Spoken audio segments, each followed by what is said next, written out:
Magandang tanghali, Yusek Edu. Magandang tanghali, partner Nina. Good to see you again. Me too, Yusek.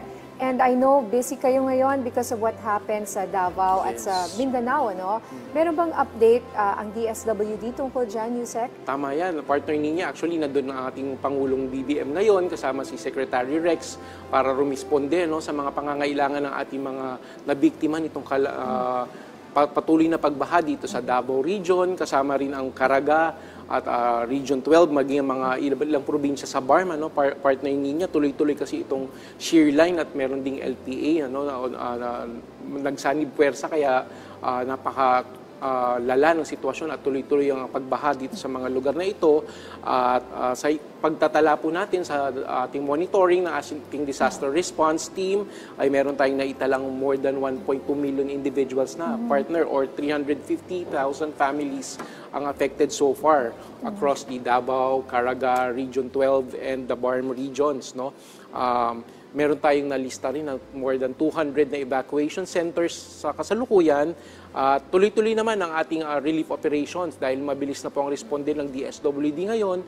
Nakapreposition na yung aming mga family food packs at mga emergency response relief items sa mga specific LGUs. Nakaabang na po yan. And so far, ang nabigyan na po natin, meron na tayong 97 million in total relief items and assistance na naipamigay dito sa mga apektado ng mga pagbaha natin dyan sa Mindanao. Kasama na dyan yung mga family food packs, mga emergency relief items at maging cash assistance, yung mga emergency cash assistance natin.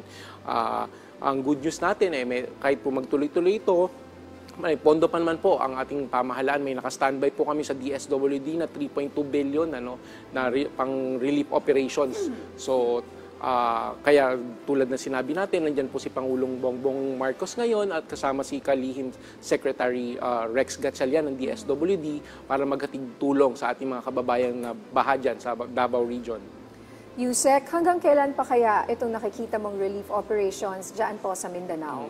Bali, ang SOP naman sa atin, partner, as long as may nangangailangan ng tulong, tuloy yung operations natin. And actually, kakastart lang nito last week, kasi nakita natin, mga 2 weeks na tumatagal itong pagbahan na ito.